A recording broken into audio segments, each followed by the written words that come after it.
قبل ما نبدأ، لو ما شفتش الجزء الأولاني من الملخص هسيب لك اللينك بتاعه في الكومنتات لو حابب تشوف. بيروح هيونج على البيت، وأول لما بيدخل بيتفاجئ بوجود أمه وهي قاعدة قدام جسمه الحقيقي وهو نايم، وبقت بتبصله وهي مستغربة جدا ده مين؟ فهيونج بكل تلقائية بيقول لها ازيك يا أمي، بس بسرعة بيفتكر إن هو مش في جسمه الحقيقي وإن هو في جسمه الجديد، فبيقول لها أقصد يعني زي أمي. أمه بتستغرب جدا وبتسأله أنت مين؟ هيونج بيقول لها إن هو صاحب ابنها في المدرسة، وإن هم قاعدين مع بعض في الأوضة علشان يهونوا على بعض حمل المصاريف. فبتبدأ تسأله على هيونج وإيه أخباره، وكمان إيه اللي مخليه نايم لحد دلوقتي. فبيبدأ إن هو يطمنها عليه وبيقول لها إن هو نايم لحد دلوقتي علشان بيشتغل في شغل بعد المدرسة علشان يقدر يوفر منه مصاريف، وإن هو بيخلص بالليل متأخر، فده السبب إن هو مخليه نايم لحد دلوقتي.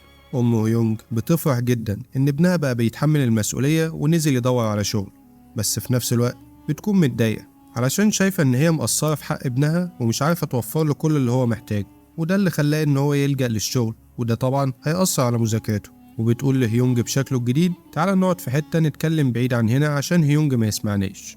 وفعلا بياخدها هيونج وبيروحوا يقعدوا في مطعم في المدينة. أم هيونج بتتكلم وبتبدأ تقوله إن هيونج كان بيتعرض للتنمر كتير في مدرسته القديمة، وإن هي نقلته هنا علشان يعرف يعيش حياته بعيد عن اللي هو كان عايش فيه، وإن هي اضطرت إن هي تنزل في أكتر من شغلانة علشان تقدر توفر له المعيشة هنا في المدينة. وبتقول له أنا عايز أطلب منك طلب، عايزاك تحمي هيونج من أي حد بيتنمر عليه علشان هو تعب كتير في حياته ومش حمل تعب تاني. هيونج بيبدأ يفتكر آخر مرة اتكلم فيها مع أمه بطريقة مش كويسة، وبيقول لها ما تقلقيش أنا هاخد بالي جدا منه ومش هخلي أي حد يقرب له. الأم بتبدأ تشكره وهي فرحانة جدا، بس في نفس الوقت باسكو بيكون قاعد وراهم وسامع كل حاجة، وكان متضايق جدا لأنه فاكر إن الولد ده بيستغل هيونج هو وأمه. على الناحية التانية بقى هيونج وأمه بيكونوا خلاص ماشيين من المطعم، فأمه بتطلع فلوس وبتديها له وبتقول له ده حساب اللي أنا شربته. هيونج بيقول لها خلاص أنا هحاسب.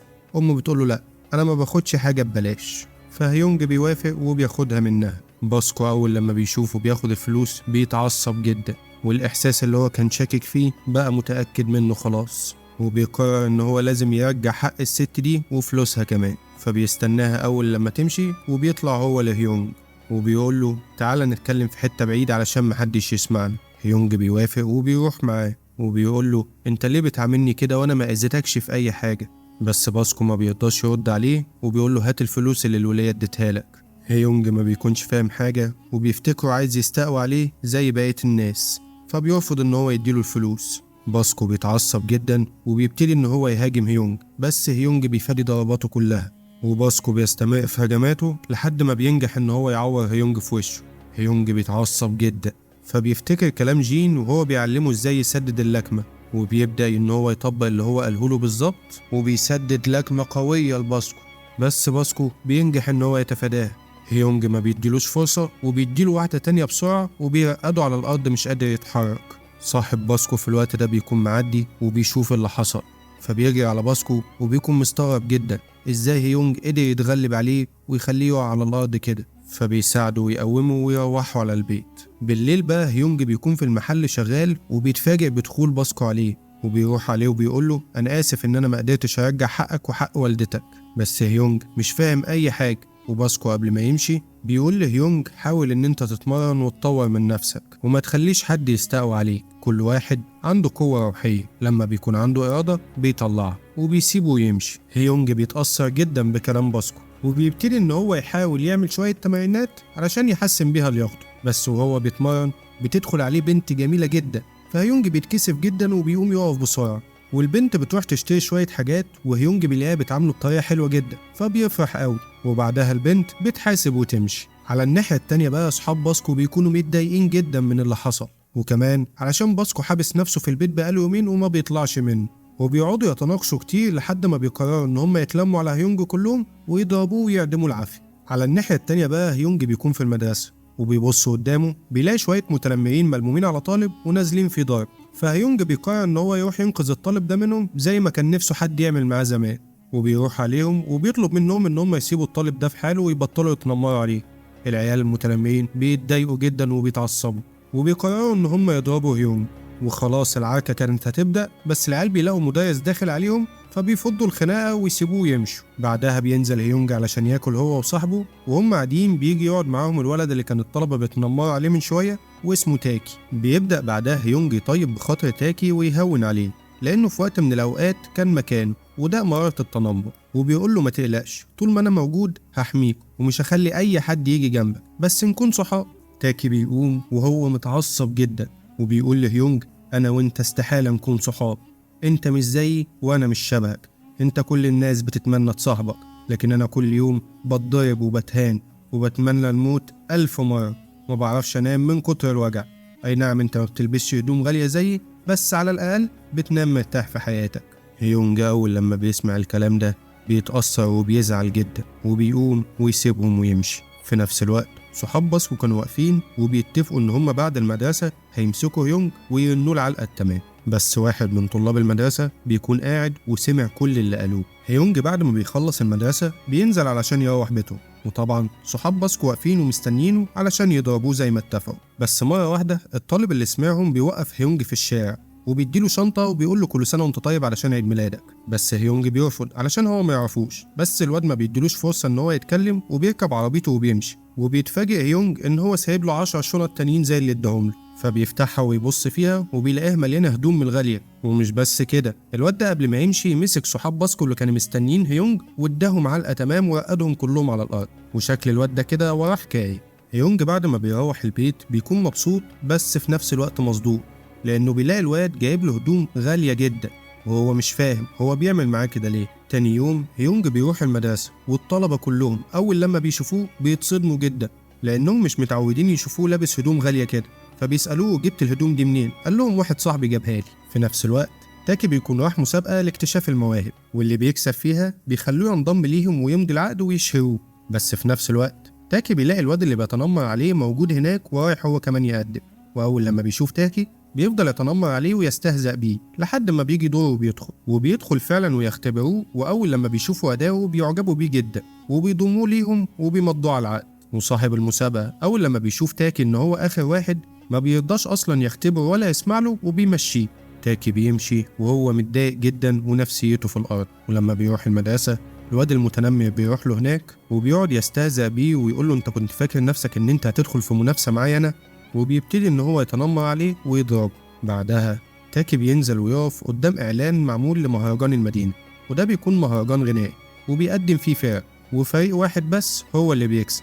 بس طبعا تاكي نفسيته بقت في الأرض وما عندوش شغف يعمل أي حاجة. تاني يوم بيروح تاكي للمدرسة والعيال المتنمرين بيفضلوا يتنمروا عليه ويستهزئوا بيه ويهينوا فيه قدام طلاب المدرسة كلهم.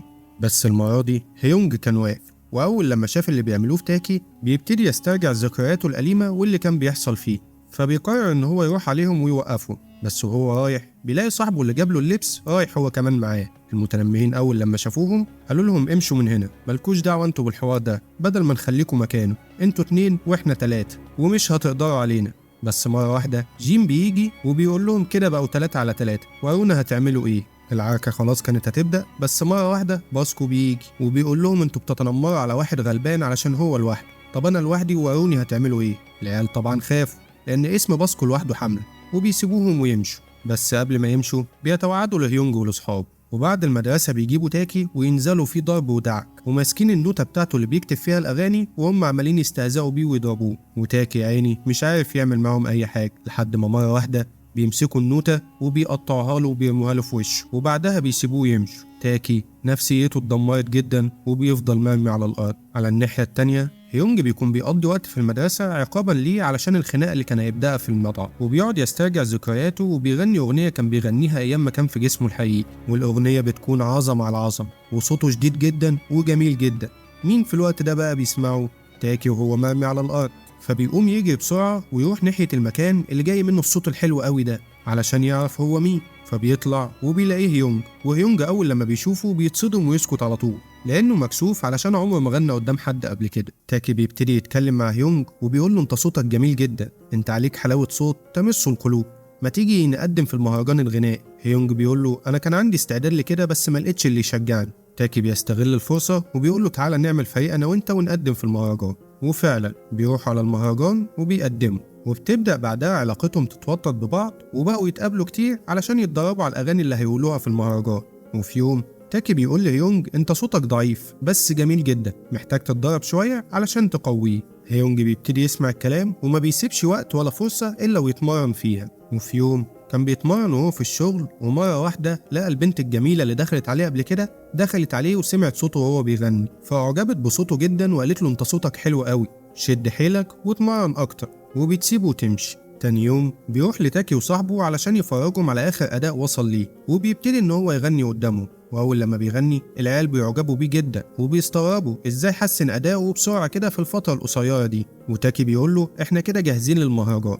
بالليل بقى تاكي وصاحبه بيكونوا قاعدين مع هيونج بجسمه الحقيقي وعمالين يتكلموا على هيونج بشكله الجديد واللي عمله معاهم. بس مرة واحدة بيلاقوا باسكو واقف قدامهم وسمع كل كلامهم عن هيونج، وبيقول لهم انتوا متأكدين ان هو عمل كده معاكم؟ وبيسأل هيونج امال ليه خد الفلوس من والدتك؟ فهيونج بيبتدي يحكي له كل اللي حصل، وان امه دفعت لهيونج الجديد الفلوس تمن الحاجات اللي هي شربتها مش اكتر. ساعتها باسكو بيعرف كل حاجة وبيفهم ان هو كان فاهم هيونج غلط، وبيعرف ان هو شخص طيب. تاني يوم بقى بيكون يوم المهرجان، وبيكون في عدد كبير جدا ما بين جماهير وما بين ناس رايحة تقدم. هيونج أول لما بيشوف العدد ده بيتوتر جدا، ومرة واحدة بيلاقي البنت الجميلة اللي بيشوفها في المحل موجودة هي كمان في المهرجان، فبيجري عليها علشان يتكلم معاها، بس هي بتكون متضايقة جدا من المهرجان وهتسيبه وتمشي. هيونج بيحاول يوقفها علشان يتكلم معاها، بس الحارس بتاعها بيوقفه وبيقول له امشي من هنا علشان ما زعلكش، بس هيونج ما بيرضاش يمشي. فالحارس بيبتدي ان هو يضرب هيونج ويعتدي عليه. هيونج بيقع على الارض ومش قادر يتحرك، ولسه الحارس هيمد ايده عليه تاني بيلاقي باسكو جه وبيقول له لو مديت ايدك عليه تاني هقطعها لك. الحارس بيسيب هيونج وبيروح على باسكو وما بيديش فرصه لباسكو يتكلم، وبيديله بوكس بيخليه يجيب دم من كل حته في وشه، بس باسكو ثابت زي الجبل في مكانه. الحارس بيتصدم جدا، ازاي ما اتحركش من مكانه بعد اللكمه القويه دي؟ هيونج بيقوم في الوقت ده وبيستعدوا هما الاتنين علشان يضربوا الحارس، ولسه العركه هتبتدي البنت بتجري على الحارس بسرعه وبتقول له يلا بينا نمشي من هنا، مش عايزين مشاكل. وبعد ما بيمشوا باسكو بيقعد مع هيونج ويعتذر له وبيقول له انا كنت فاهمك غلط، بس خلاص عرفت الحقيقه وفهمت كل حاجه. وهم بيتكلموا بيسمعوا صوت بدايه المهرجان، فهيونج بيسيبه ويمشي علشان يستعد هو وتاكي. وهم واقفين ومستنيين دورهم بيلاقوا العيال اللي بيتنمروا على تاكي داخلين يقدموا، وبيقولوا لتاكي اتفرج علك تستفيد. واول لما بيدخلوا ويبداوا بيعملوا اداء جبار، والجمهور بيتفاعل معاهم ويعجب بيهم جدا. وبعد ما بيخلصوا بيروحوا على تاكي ويضربوه ويقولوا له ده عشان تبقى مستعد بس. هيونج بيجي على تاكي ويقومه وبيكون هيقوم علشان يضربهم، بس تاكي بيوقفه وبيقول له سيبهم احنا نرد عليهم على المسرح. وبعدها بيطلعوا على المسرح علشان يقدموا العرض بتاعهم، وأول لما بيطلعوا الجمهور بيحييهم وبيبدأ يهتف باسم هيونج، بس هيونج بيكون متوتر وخايف جدا وده بيأثر عليه وبيخليه مش عارف ينطق ولا كلمة. بس تاكي بسرعة بيلحق هيونج ويبتدي هو يغني. الجمهور أول لما بيسمع صوته بيذهل جدا وبيبتدوا يشجعوه.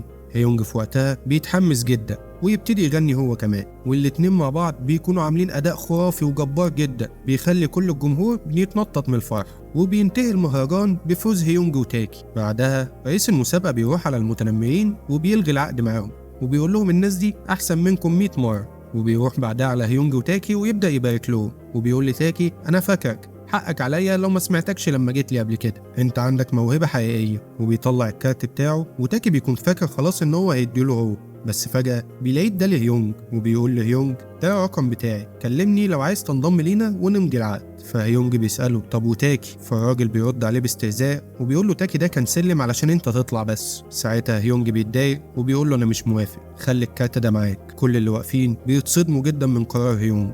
وبتعدي الأيام والأغنية بتاعتهم بتنتشر جدا وبتتشهر والدنيا كلها بتعجب بيها وبقت تسمعها. ساعتها البنت اللي كانت بتروح لهيونج في المحل بتقعد تسمع الأغنية وبتستغرب جدا لأنها سمعت هيونج في المحل قبل كده بيغنيها، وبتقول إزاي ده كان عارف الأغنية قبل ما الاتنين دول يغنوها. بس ساعتها بتفهم كل حاجة لأن هي كمان زيها زي هيونج وعايشة في جسمين.